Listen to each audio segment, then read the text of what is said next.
This episode is brought to you by Peloton. Break through the busiest time of year with the brand new Peloton Cross Training Tread Plus. Powered by Peloton IQ. With real-time guidance and endless ways to move, you can personalize your workouts and train with confidence, helping you reach your goals in less time. Let yourself run, lift, sculpt, push, and go. Explore the new Peloton Cross Training Tread Plus at onepeloton.com. Spring is here, and the shopping list is long. Time to make a Lowe's run. Buy 3 bags, get 3 free of Stay Green 1 cubic foot garden soil. Plus, right now, members can earn 4 times the points on an eligible purchase. Start spring off strong with these deals and more. Our best lineup is here at Lowe's. Valid through 3/25 while supplies last. Soil offer excludes Alaska and Hawaii. Loyalty program subject to terms and conditions. See Lowe's.com/terms for details. Subject to change. Point boosters subject to exclusions and more terms apply. One-time only offer. Hey there. If you've ever been a new parent, and I'm guessing most of you have been, you saw your child do something so strange you had to call your pediatrician.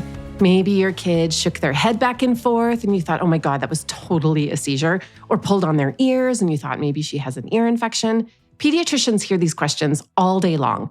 That's why I have my guest today, Dr. Diane Arnaout, a pediatrician in Fort Worth, Texas, and the author of the new book, Hiccups, A Pediatrician Mom's Guide to Surviving Your First Year of Parenthood. Her book is all the questions that she hears every single day in her office. She calls it a data-driven warm hug for parents. And I know exactly what that means. She understands the science, but also is reassuring. It's different from most parenting books. You'll have to see for yourself. You can pick up Hiccups and flip to any question that's worrying you and get a quick answer from someone who has already heard it. And as you'll hear, she's lived it too. Every day with kids is different. You know that. One day you're worrying about sleep, the next day it's about feeding, then it's a rash or behavior or some new habit that suddenly comes out of nowhere. So in this episode, Dr. Arnaout and I decided to talk about the weird things that babies and kids do that make parents worry, but that pediatricians recognize as totally normal parts of development. Because honestly, what's better than getting the advice from one pediatrician? Getting it from 2. I'm Dr. Wendy Hunter, and I'm the pediatrician next door. I'm that doctor friend you call for practical advice about your kid's health. I mix the science of medicine with the reality of parenting. Meet Dr. Diane. She's one of those pediatricians who thinks about parenting the same way I do. Like if the two of us were sitting in a park with a group of other moms, we would have the same combination of relaxed and hyper alert that pediatricians often have. We might be totally comfortable letting our kids play on the swings while we chat, but if there's a swimming pool nearby, you would see both of us instantly be laser-focused lifeguards scanning the water waiting for someone to drown. Because pediatricians know something that all parents know. Kids are capable of amazing things and sometimes terrifying things. So Dr. Diane and I are going to walk through some of the quirky, surprising, and sometimes alarming things that kids do. Do you have any favorite silly things that kids or babies do that parents come into the office for it and you're like, oh, no, that's normal, but they're really worried? Because I have several favorites. Oh, yes. I call them FBMs, funny baby movements. I talk about it all the time in my office. And the one that always makes me giggle is the fake cough of infants, because people come in for that and then they look at me and when I say it's fake and they say I paid a copay for you to tell me that cough is fake. I love babies, and I particularly love the 4 to 9 month old stage. Right. That's when things get fun, but they also get very confusing for a parent who may not have seen these funky movements and funky behaviors that they've done prior. I have a couple of those that are my favorites too. One is the cough, and I think they do it because they think it's fun and they learned how to do it. Yes, and think like a little person. I made a new sound. I've never heard myself make that. It felt funny in my head and in my body, and then everyone looked at me the minute I did it, and I got attention. And how fun was that? Let me do it again. And if there's a repetitive response to that, oh my God, it's hilarious. No, I had a kid who came in and they kept sticking their tongue out. So 8 months old, obviously, yeah, right? Yeah. Kept sticking their tongue out, and the parents were like, it's definitely a seizure. Like, I really need you to check her out for a seizure. And then she did it in the office. And I'm like, yeah, she's getting your attention. She right. loves that one. And full disclosure, your girl, Dr. Diane, has actually thought her kid was having a seizure with one of these movements before. Oh, you know how it goes with your own kids. Your doctor brain completely leaves. Every time I put my child, he was 9 months old, I'll never forget. Every time I put him in the high chair, he shook his head in the most bizarre way. Like it was a very rhythmic, bizarre, eyes fluttering kind of thing. Like, you can see it with seizures sometimes, rarely. He did it so much. I videotaped it and I happened to have a neurologist in my phone, as one does. And I texted that video over to him, tear glistening in my eye. And he texts me back and he said, Diane, he's learning how to say no. Turns out that kid was telling me that he didn't want to, he had seen me do it with my head. He was playing, he had nothing else to do because I was locking him into a high chair. And that was always the moment he decided to start shaking his head. And I'll never forget it. It happens to the best of us. Those weird movements are spontaneous and worrisome sometimes. What about the teeth grinding kids? Do you get those in your office? All the time. And my kids would set off their monitor. Like the monitor, the video monitor. One of my kids, she ground her teeth so hard, it would set that thing off. And, you cringe. Oh my God, it's like nails on a chalkboard. Why do they do it? Is it self-stimulation? Oh, no, you've got these cool new things in your mouth. And they just showed up a couple days ago. And you hear a sound in your head that's really loud when you clack them together. Why not? Why not play around with that, Well, speaking of cool new things you find on your body, like your ears. Yes. What? Yes. Do you know about kids that find their ears? Oh, of course. We kind of talk about this every day. Ear pulling, I don't find ear pulling or ear tugging to be a really strong positive indicator that a kid has an ear infection. I just don't. Never. It's almost never an ear infection. Now, if you couple it with a really bad cold and a fever and we're not sleeping great, sure. I mean, I need to see that kid. But people all the time come in saying, oh, we're tugging on the ear. My friend, it's because we found that ear. What a cool appendage. That's something I can grasp, that's always available to me. Same with hair and same with kind of batting the head. Oh, Infants are exploring and learning about their bodies. And so when they hear, we hear things in our head when we touch our face and we touch our head and we smack things. What a cool new thing. Let me play with that more. Let me freak my parents out because this is just that reminds me of the kid that I had that kept hitting her ears, and it turned out she was very verbal. She was 2, and when we asked her, her mom brought her into the clinic. She was like, "Oh no, it sounds cool." You were like, right? Oh yeah, right. It does sound cool. Totally, it does sound cool. But her mom never asked her. Right. We take for granted that things sound different in our heads. When we swallow, when we gag, when we bat our faces, when we bat our ears, when we put a finger in our ear. I mean, think about a small child who puts a finger in the ear and realizes that, oh, it sounds different now when I do that. Oh, there's like a kind of whooshing sound when I do that. Let me do it over and over. And then boom, we got a worried parent who's, noticing their kids sticking their finger in their ear all the time. Instead of being worried, if we would just imitate them and try some of these things, we might be much calmer people.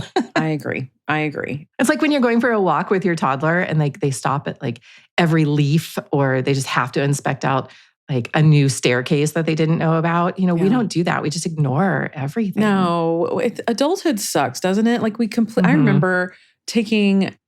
Oh, she was just like melting down, my toddler outside, and the wind was blowing that day, and she was freaking out in the house, as they do. And I took her outside. I just needed a minute. When you need a minute and you need to change a pace.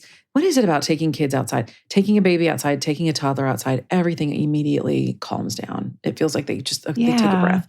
But I remember the wind blowing through like the 4 hairs on her head. And it was just such a reminder, like, we need to slow down as adults too. Like looking at a leaf, like leaves are beautiful. They're crunchy. When you smash them with your foot, they crunch a lot. That's so satisfying. Let's crunch every single leaf we can find when we walk. That's how little people think. I love it. We could all like learn a thing or two from them, slowing down. Oh, for sure. We need to slow down. It would be more meditative. Right. It'd be very good for us. Here's another one of my favorites is parents who bring in their kids because their joints are clicking or popping. And I really don't really know what to say, except I know their ligaments are loose, but like they freak out, shoulders and hips, right? Oh, yes. And I actually address this in my book, Hiccups. Like there's a goofy, funny chapter I put in there called The Top 10 Things I'm Asked About Daily that I never thought I'd be asked about when I finished training. I love that. And yes, and there's some doozies in there, but one of the most common thing it always blows my mind is the crunching. You pick up your kid under the arms to lift him up and from the armpits, and everything crunches. The spine, the neck, the arm, the shoulders really crunch a lot too. And the way I just remind parents, if your kid isn't screaming, they don't seem to be in pain, like you're, first of all, it's fine. You haven't done anything to harm your child. I know that kind of freaks you out, feels really weird. But I also think that human bodies crack and pop a lot when they are in periods of life where they're growing fast.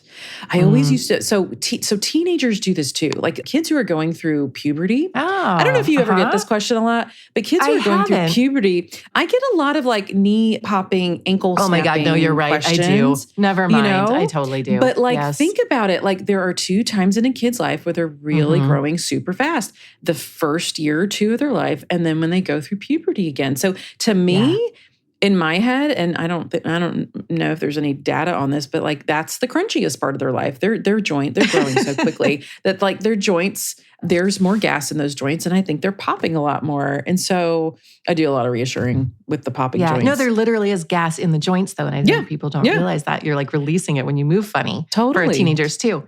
Yep. It's so helpful to be a parent because you're right. I didn't learn a lot of this stuff in training. We learn all the really sick kids. But now that I've been through the lifespan of my kids, you're right. I can connect the things that happened as a baby and as a teenager and reassure people more. I mean, sometimes I kind of cringe to think about the advice I gave before. Do you ever do that? Like before I had children, I gave good advice and it was, it was definitely evidence-based. But then after kids, like I feel like I delivered it so differently. Okay, here's another favorite. When kids drop their toys on the floor or their food on the floor constantly. Or at the grocery store and they're in the cart and they just keep dropping whatever toy you gave them. And they drop. Why? I have a story about that. Jack, my son, once, he did that all the time. It drove me crazy. The fork off the high chair and the food. Yeah. He would, in the shopping cart, he would grab things behind him, the groceries, and throw them on the ground. And he once did it with a jar of spaghetti sauce. I'll never forget that day. Yeah, that was a nightmare. Okay, that's worse than your kid taking off their diaper. Yes, it is. Oh, kind of. Yes. But I always explain it to parents. The way I explain it to parents is that think about the concept of gravity, something we take for granted every day. How cool is it that with very little effort, you can make something move? Like very little effort, you open your hand and something moves and it moves to the ground. And that is, think like a little person. That is a brand new idea, a brand new concept. The minute that light bulb goes off, you got to practice. You got to experiment with that. How fun is that? Well, they're total scientists, right? So your son dropped lots of different things on the floor. Yes. And then, do you remember what his reaction was when the glass went on the floor? He was completely fascinated. Oh. That one sounded, when he threw the marshmallow bag on the ground, that made no noise. But then he threw this giant thing of glass on the ground and it splattered in the red sauce went everywhere. How fascinating was that? There weren't even tears. It was just like an experiment in different textures and different matter. That's some real lived experience there. I can't believe that happened to you. Yeah, it was not my favorite science experiment, but it's pretty fascinating when you kind of sit and think like a little person, like, wow, it's a totally different way to look at things. So you just kind of have to accept it. I know when I'm in clinic too, and a kid will keep dropping something and the parents start to get a little frustrated, like just keep it in your hand. And I think it's funny, I guess because developmentally I know what that child's doing. He's not trying to be annoying. He's like, I wonder what's going to happen if I do it again. Is the same thing going to happen this time or is it going to float up? Exactly. You don't know if the toy is going to go up in the air or down. Exactly. Until you do it. Are they going to pick it up for me? Yeah. Or how are people going to react? Pick it up for me? Yeah. If I drop it in front of this doctor, I don't really know her very well. What's she going to do when I do it? Is she going to look at me? Is she going to pick it up? Is she going to laugh? Will she throw it away? Will she give it back? Yeah. So I think I don't know what the right answer is. I sometimes I pick it up a bunch of times and then I'm like, yeah, I'm tired with this game. And then I just ignore the child. I don't know what the right thing is to do for parents because it's incessant. So I kind of, some parents don't want that item that just landed on the pediatrician floor. So, I take it. Shouldn't. Patient by patient. It's a dirty place. Right? Here's another of my favorites, when kids play with their food. Playing with your food is incredibly important. And it's funny when parents are like, well, if you're just going to play with it, I'm going to take it away. But it's exploration, right? They're learning what the food feels like before they put it in their mouth. Oh, I agree. I've also seen data that they learn language and words better if they're physically playing with something with their hands at the time, something squishy. Oh, I didn't know that. That's Mhm, fascinating. That's a good one. Yeah. Yeah. I think parents do get frustrated. I mean, I'm not gonna front. Like I remember the nightmare that was spaghetti night and how the sauce went. You have a lot of the trauma sauce- from tomato Yeah, sauce. I do. Fair. But the sauce would go everywhere, and it was always a bath night. We were an Alfredo family because of that. I'm just kidding. That's an amazing comment to make. I love that. Bath night. Bath night. I agree with you. I especially encourage it if I have a child who is struggling with table foods. Oh, yeah. Some babies really prefer puree, prefer a clean experience, and prefer to be spoon-fed, and get a little nervous when parents start adding texture or table foods into their day. Oh. And I kind of nudge parents a little bit more, just to offer that more often, to offer a hands-on experience more often, despite the mess. And do you tell them, don't worry if they're not eating it, just as long as it's in front of them, they're smelling it? I say, why don't we smell it? Why? That's exactly why they feel those things with their hands. If you've never eaten something before, I mean, we take for granted, again, that we do this every day. But if you've never eaten a certain texture before, doesn't it make sense to want to touch it before you put it in your body? It makes sense to me. And then sometimes we put it in there and it doesn't feel exactly like we thought it would. So we're going to spit it out just to be sure we're safe. And I think babies have a lot of innate protective mechanisms in place so that they don't choke and die. And so I think that gag is a lot stronger in babies than it is in us. And the cough reflex and the vomiting reflex, that's all there to protect them. And it just may be triggered easily in some kids. So I have like 6-month-olds who are, sucking on a piece of steak. They love it. And I have kids who are still working on that at 10 to 12 months old. That is a fascinating perspective. I think you're right that they have a stronger gag and vomiting reflex to protect them. And we need to, pay attention. And sometimes we need to kind of overcome it because it can be a little excessive. And it can be terrifying to see as a parent. But that's a talk I give nearly every day because understandably parents worry about their kids choking. Do you think choking is part of learning how to eat? I mean, that's kind of a strong statement. Sure. I think that the sensation that you might choke is vital. I want them to feel that sometimes. I want them to get a bite back there that's a little bit too big for them to handle. We learn. I guess I should say gagging. Gagging is kind of a part of learning how to eat, right? It's going to happen. And gagging, and some children really get scared from gagging. They get scared by it and they don't want to move forward for a little while because of that experience. Of course, parents do too, and that's understandable. So it makes sense to me that when a kid gets a good chunk of something in their belly, in their throat, swallows it, makes it to the belly, and then a big puke happens afterwards. That really scares parents a lot. But I think it's just our innate human protective mechanisms in place. Like it's there to help us not choke and die. And I think it's really they're really good at it, that gagging and vomiting, when they learned how to eat. And speaking of choking and gagging, that is a great place for us to pause for a quick break. I'm going to cut us off because if you've ever been in a room with more than one doctor, you may have noticed that once we get going, well, this part of the conversation very quickly turned into war stories about gagging, choking, and vomiting, which you do not need to hear. When we come back, Dr. Diane and I will talk about some of the other entertaining things kids do, like saying no, biting, and barking like a dog. All the joys of parenting and more coming after this short break.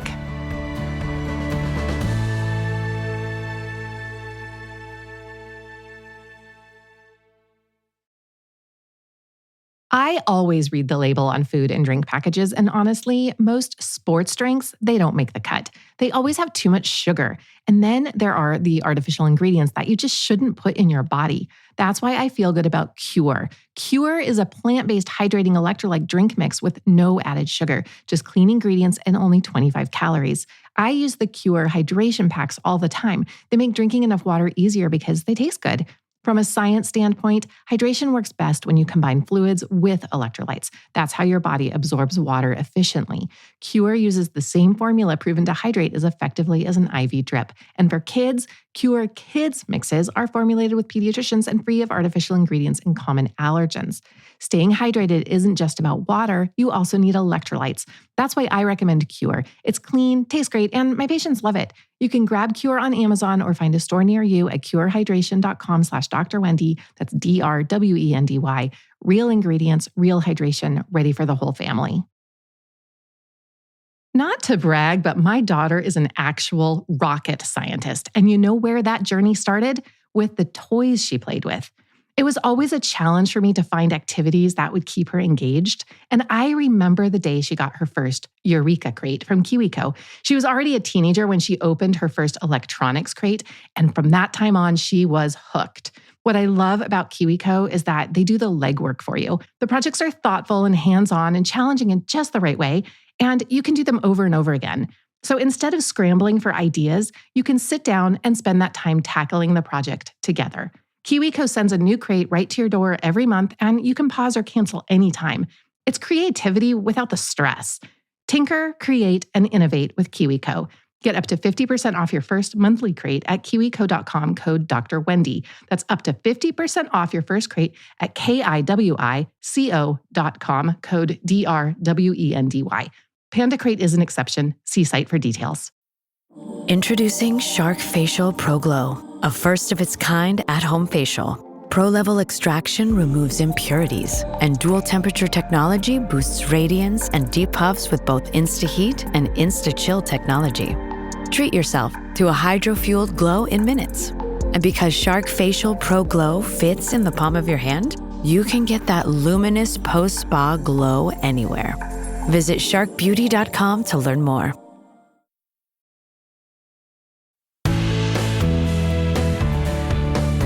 Let's talk about the elephant in the room, and that is the word no. What do you talk to parents about when they're frustrated about their toddlers? Just no, everything's no. No. Everything's right off the bat. Oh, so the toddler saying no, or the parent Yeah, saying the toddler. No? The The toddler saying no. Yeah. I always joke that a 2-year-old's favorite words are no and mine. Oh yeah. And I respect toddlers. I mean, they are learning about themselves. They're learning about the people around them, the relationships with people around them, and they're learning about autonomy. They're learning about, I am my own person, and I have my own wants and my own needs and my own feelings.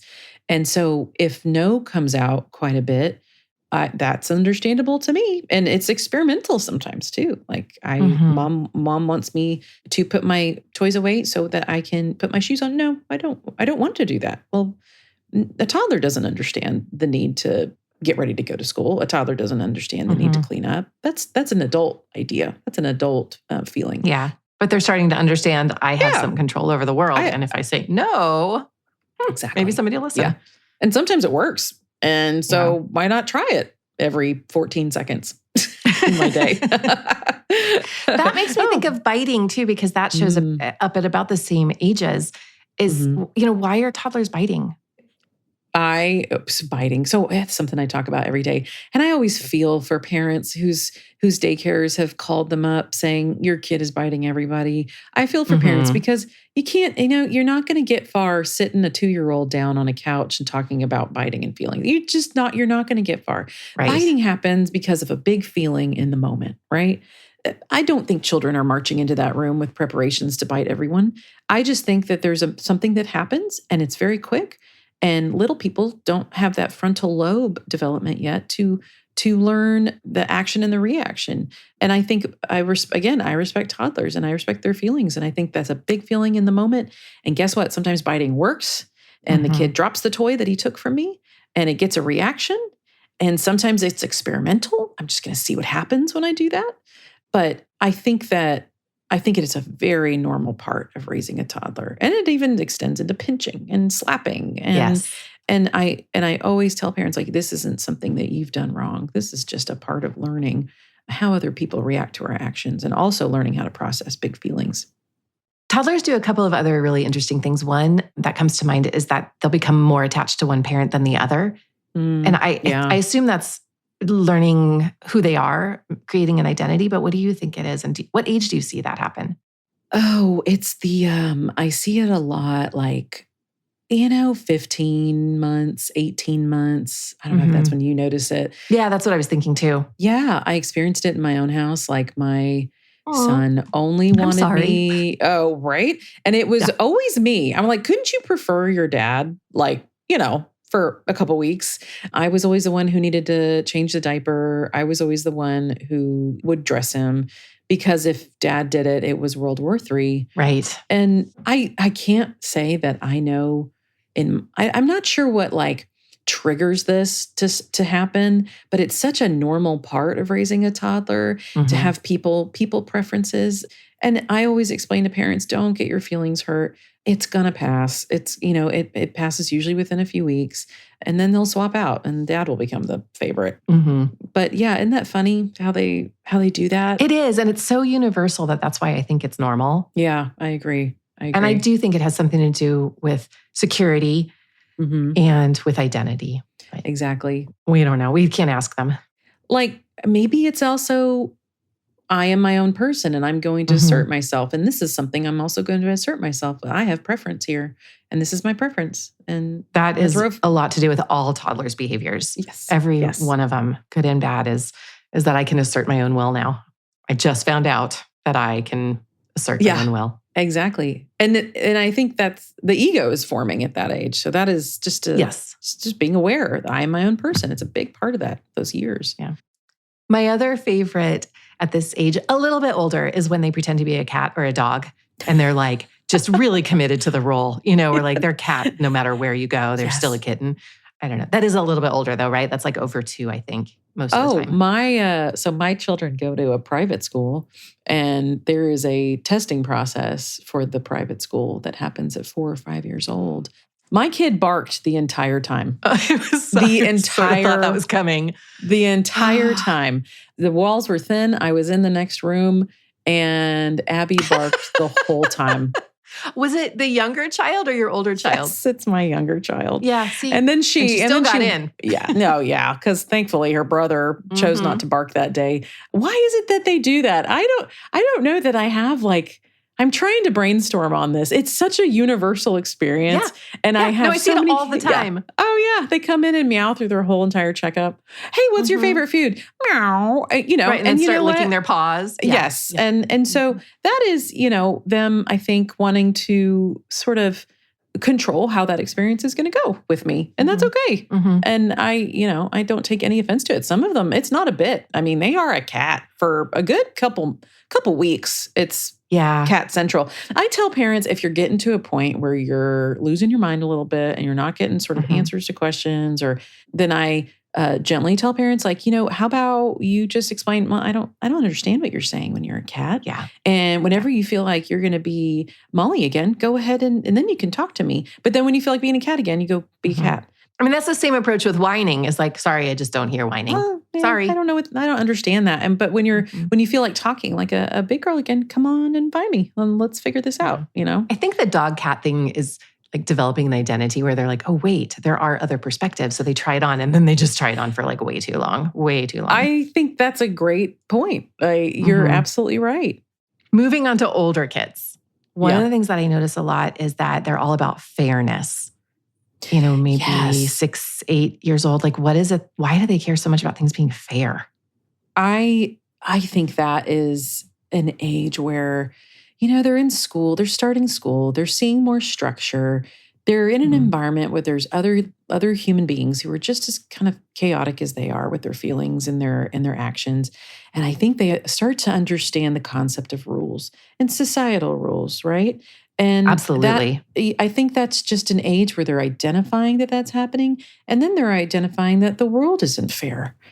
I don't know how you respond to this, but when parents complain to me about their kids fighting or arguing with them, I often say, maybe you need to engage a little bit. Because in that 12 to 14 years, they're starting to learn how to arbitrate. I don't want to practice piano tonight because I have homework. And you're like, well, you're practicing the piano. I mean, that's in a moment where I think it's okay for a parent to be like, okay, tell me why. Tell me why you want what you're asking for, and pause, because they need to learn how to, argue back and forth with everybody. So why not start with their parents? Well, we are their safe space, right? We're their safest person. And so it makes total sense to me that at that age, pushing boundaries a little bit is completely normal. And I also respect the fact that, man, I have bad days. And when I come home, I don't want to, freaking play the piano. I want to veg. Yeah. I want to eat a snack and I want to just, watch a show. And I respect kids in that way. And that I feel like, all right, you know what? There's give sometimes. But when you do give, you might get that sort of response in the next few weeks too. If you give a little bit, teenagers love to take that and try it again and try it again and try it again and push a little further. And so I just, make it clear like, hey, this is an exception. You've had a rough day. You're right. Let's just take a break. But if I've got a teacher coming and we are using up their time, then it's important that we respect that person too. And so I think stopping, instead of just yelling because I said so, it is take it a step further, engage with them and explain why. Well, that brings us to the biggest and hardest part of parenting. And I don't know if you've quite gotten here yet, but the point at which your kids, their peers and their friends are more important than the family, and that's starting to separate. It's a very, very normal stage, and it's really hard. It is. It's like, I'm a sensitive soul, and I cry sometimes in my office with families when they're struggling. And I will tell you, the one time I am always guaranteed to tear up with families is when the parent of a 14-year-old or 15-year-old will kind of kick the kid out of the room and come to me and say, Dr. Diane, he doesn't want to talk to me anymore. He doesn't want my input anymore. I'm worried he's depressed. I'm worried, ABC. I'm worried it's a mental health problem. And I have to sit there and explain to them, no, this is completely normal and it sucks. And then I cry and then they cry and we talk about how hard it is. But science is something I always fall back on when I have a really strong emotion about something with my children. And I read something somewhere that our teens are supposed to pull away from us for a scientific reason. When we lived in tribes and caves and stuff, it was really important for the genetic makeup of the population, for humans to mix, right? For young people to go from one tribe to the next tribe. Well, what forced them to do? Why would they leave their home tribe to go somewhere else? Because they were sick of their parents and they were sick of the authority, and they were looking into peers and peer relationships, and they were looking to explore other people and other peoples. And so the thought is that, teenagers want to leave the home and want to sort of stretch that bond in order for genetic diversity, so our kids will kind of mix a little more back in the tribe days and the caveman days. So whenever I'm tearing up about this concept, I just think, okay, this is for genetic diversity in the human species. They're pulling away for a reason. I know it, but it does hurt, but it's so normal. And at the end of, when they give you a little, I always tell parents when they give you a little bit, don't push them. When they come into your room at night before bed and they want to chat with you for the first time that day, don't push them for more info. Just be a sounding board. Open those ears, let them talk to you. That's what they need. That's what they appreciate. As hard as some baby and toddler behaviors can be to figure out, most of the things that kids do make perfect sense when you look at it through the lens of development. From those funny baby movements, or FBMs, as Dr. Diane calls them, to the crunchiest stages when kids are growing and their joints pop and crack. Children do a lot of things that confuse us, but if you think about evolution, these behaviors make sense. Curiosity, experimenting, testing boundaries, those are the traits that helped humans survive. From the moment they're infants exploring the world with their mouths and their hands, all the way to the day they leave our nest. Kids are wired to learn by trying things out. And even when they get older and start pushing back, they do still need you. You can't go see your pediatrician for every single concern. I mean, who has the time? That's why, instead of paying a copay, you can get answers to many of your everyday worries by reading Dr. Diane Arnaout's book, Hiccups. I'll put a link to the book in the show notes. If you found this episode helpful, I'd ask a small favor of you. Would you send it to a friend? Parenting is a lot easier when we share good information with each other. So text this episode to a new parent, a friend with a baby, or anyone who might be wondering if the strange thing their kid did is normal. For more from the Pediatrician Next Door, find me on the web at pediatriciannextdoorpodcast.com. If you've got a question about the weird things kids do, send an email to hello@pediatriciannextdoorpodcast.com for a chance to hear your voice on the show. I'm Dr. Wendy Hunter, and I'm the Pediatrician Next Door. This show is produced by Red Rock Music. Make sure to subscribe and leave a review wherever it is you're listening. I'll be back next time with more.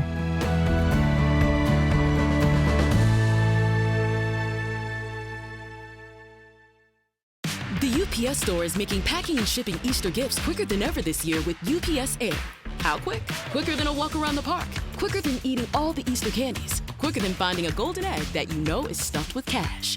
When you ship UPS Air at the UPS Store, your items arrive on time or your money back, guaranteed at no extra cost, exclusively at the UPS Store U.S. retail locations. Send Easter joy on time at the UPS Store. Visit the upsstore.com/air guarantee for full details. Terms and conditions apply. Stitch Fix. Shopping is hard. Let's talk about it. I don't have time to shop for clothes. I have to buy everything in 3 sizes to find one that fits. They know me at the post office. Workout wear is my only wear. Stitch Fix makes shopping easy. Just show your size, style, and budget, and your stylist sends personalized looks right to your door. No subscription required, plus free shipping and returns. Oh, wow, that was easy. Stitch Fix, online personal styling for everyone. Take your style quiz today at stitchfix.com.